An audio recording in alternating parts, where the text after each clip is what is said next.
యేసయ్యా స్తోత్రాలయ్యా నా దైవము నీవయ్యా. శుభోదయం.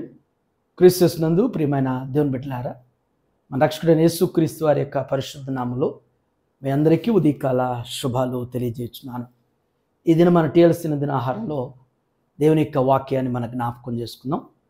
జ్ఞానటువంటి సొలొమోను రాసేటువంటి సామెతల గ్రంథం 14వ అధ్యాయం 30వ వచనాన్ని చదువుకుందాం. సాత్వికమైన మనసు శరీరమునకు జీవము, మత్సరము ఎముకలను కుళ్ళు. దేవుని బిడ్డలారా, ఉదయకాల సమయంలో దేవుని యొక్క జ్ఞానం పొందుకున్నటువంటి అడిగి దైవ చిత్తానుసారమైన దైవికమైనటువంటి జ్ఞానం పొందినటువంటి జ్ఞానటువంటి సొలొమోను వివేకంతో విశ్వాసమైనటువంటి మనందరికి కూడా ఒక చక్కటి సామెత, నిత్య జీవానికి ప్రయోజనకరమైనటువంటిది, నిజ జీవితానికి ఉపయోగకరమైనటువంటి ఒక మంచి సూక్తిని, సామెతను మనకు జ్ఞాపకం చేస్తున్నాడు. ఈ భాగంలో 2 తలంపులు. మొదటి తలంపు ఏంటంటే సాత్వికమైన మనస్సు శరీరమునకు జీవము అంటున్నాడు.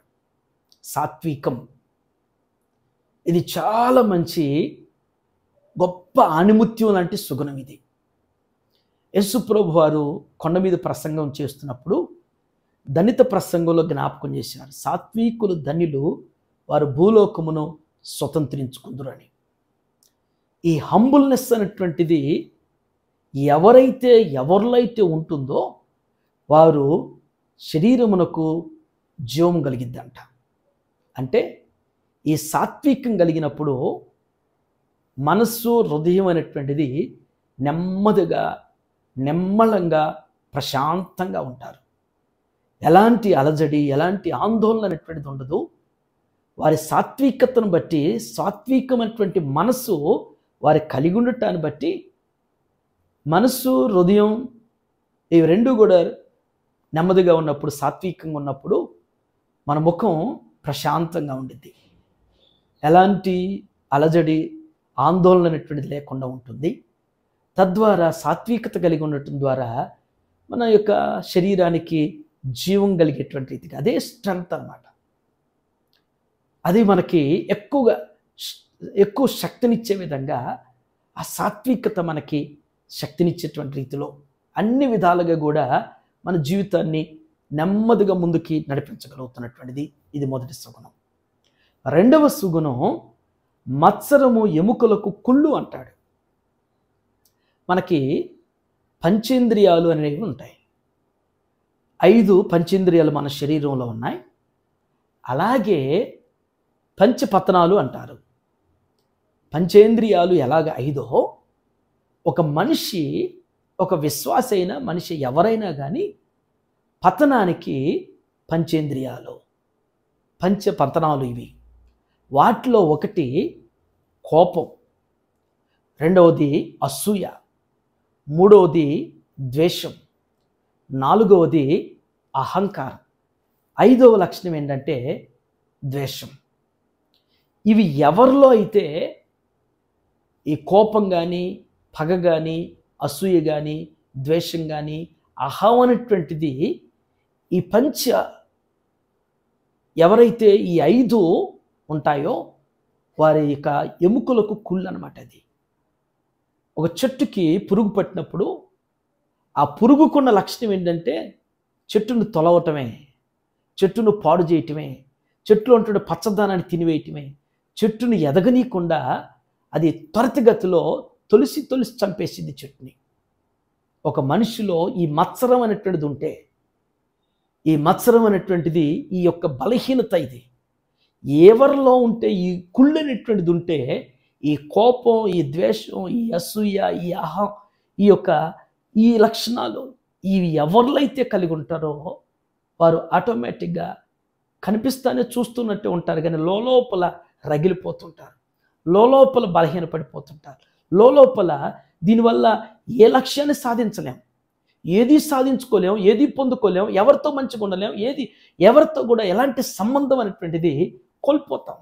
మనుషులు కోల్పోతాం, బంధాలు కోల్పోతాం, ఆనందాన్ని కోల్పోతాం, స్నేహాన్ని కోల్పోతాం, సమాధానాన్ని కోల్పోతాం. జీవితంలో ఎన్నో అనర్థాలు అనేటువంటివి ఈ యొక్క మత్సరం వల్ల కలిగేటువంటివి. సాత్వికం కలిగి ఉంటే అది క్షేమం ఉంటుంది, మన యొక్క శరీరానికి జీవం ఉండిద్ది, మన బ్రతుకులకు నెమ్మది ఆనందం అనేటువంటిది సాత్వికం ద్వారా వస్తుంది. మత్సరం అనేది ఉంటే సలోమాన్ గారు అన్నట్లుగానే ఈ మత్సరం అనేటువంటి ఈ షడ్రుచుల్లాగా చెప్పుకున్నట్లుగా ఈ షడ్పతనాలు అనేటువంటి ఎవరిలో ఉంటే వారు ఆటోమేటిక్గా వారు బాగా కనపడినట్టు ఉంటారు, కానీ లోపల తెలుసుకుంటూ ఆ కుళ్ళు లోపల తినివేస్తుంది. ఈ ఉదయకాల సమయంలో మన యొక్క జీవితంలో సాత్వికత కలిగి ఉన్నామో, మత్సరం కలిగి ఉన్నామో, ఏది మనకు క్షేమమో, ఏది మనకు అనుసరిస్తే ఆధ్యాత్మిక జీవితానికి భౌతిక బ్రతుకు ప్రయోజనకరంగా ఉంటుందో అటు రీతిగా పరిశుద్ధాత్ముడు మనల్ని హెచ్చరిక చేస్తూ స్థిరపరుస్తూ బలపరచునుగాక. ఆమేన్. ఈ దిన మన క్వశ్చన్ ఏంటంటే, మత్సరంతో జీవించిన బైబిల్ గ్రంథంలో మొదటి రాజు ఎవరు? ఈ మత్సరము కలిగి జీవించి పరిపాలనలో పతనమైపోయినటువంటి రాజుల్లో మొదటి రాజు ఉన్నాడు. ఆయన పేరును మీరు మన యూట్యూబ్ మన యొక్క ఛానల్లో కామెంట్ బాక్స్లో పోస్ట్ చేయాల్సిందిగా మనం చేస్తున్నాను. క్వశ్చన్ జాగ్రత్తగా మీరు అర్థం చేసుకుని మత్సరం కలిగి పనిచేసేటువంటి పరిపాలన చేసేటువంటి రాజు ఎవరు, ఆయన పేరుని మీరు కామెంట్ చేయాల్సింది మనం చేస్తున్నాం. ప్రార్థన చేసుకుందాం. మహోన్నతుడైన తండ్రి, కృపగల నాయన, మీకు వందనాలు ప్రభా. దేవదేవు నాయన, శ్రేష్టమైనటువంటి ఒక తలంపుల ద్వారా దేవ మాతో మీరు మాట్లాడేందుకు మీకు వందనాలు ప్రభా. నిజమైన తండ్రి, సాత్వికత మా శరీరానికి జీవం నా ప్రభా. మత్సరం అనేటువంటిది మా ఎముకలకు కుళ్ళని జ్ఞాపకం చేశారు దేవా. ఈ సత్యాన్ని సరిగా అర్థం చేసుకోలేక, ఈ సత్యాన్ని సరిగా అనుసరించలేక నా తండ్రి దేవా, ఎందరో నా తండ్రి అయ్యా ఈ యొక్క పంచ పతనాలతో నా తండ్రి లోకంలో, శరీరంలో, జీవితంలో, కుటుంబంలో, బిడ్డల్లో నెమ్మది లేకుండా గలిబిలు కలిగిస్తున్నా తండ్రి దేవా. ఏ అభివృద్ధికి, ఏ ఆశీర్వాదానికి, ఏ బంధానికి, ఏ బంధుత్వానికి, ఏ స్నేహానికి దేవా మరి లోబడలేక జీవించలేక నా తండ్రి వారికి వారే నా తండ్రి ఒంటరి స్థితిలో ఆయన పతనం అయిపోయే పరిస్థితులు ఉంటాయి నా ప్రభా. ఆయన మరి జ్ఞానటువంటి సొలొమోను నాయన సాత్వికమైనటువంటి మనసు ద్వారా నాయన మీరు సెలవిచ్చేట్లుగా నాయన వారు భూలోకాన్ని స్వతంత్రించుకుంటారని సెలవిచ్చేట్లుగా ఆ సాత్వికమైనటువంటి మనసు కలిగిన ప్రభా అందరితో సమాధాన పడుతూ, అందరినీ నాయన ప్రేమించేవారుగా, అందరితో నాయన ఆనందించేవారుగా, అందరితో కలిసి నాయన సమాధానం కలిగి జీవించేటువంటి మనస్సును మేము కలిగునుటకు సహాయం చేయండి. ఈ ఉదయం తెలిసిన దినాహారం చూస్తున్న ప్రతి బిడ్డను కూడా జ్ఞాపకం చేసుకోండి. ప్రతి బిడ్డకి, ప్రతి కుటుంబానికి ఆయన ఆరోగ్యాలు, సకల సౌభాగ్యం, శాంతి, సమాధాన, సంతోష, సమృద్ధిని దయచేయమని యేసుక్రీస్తు వారి నామంలో ఈ ప్రార్థన మీకు సమర్పించుచున్నాను తండ్రి. Amen. God bless you all.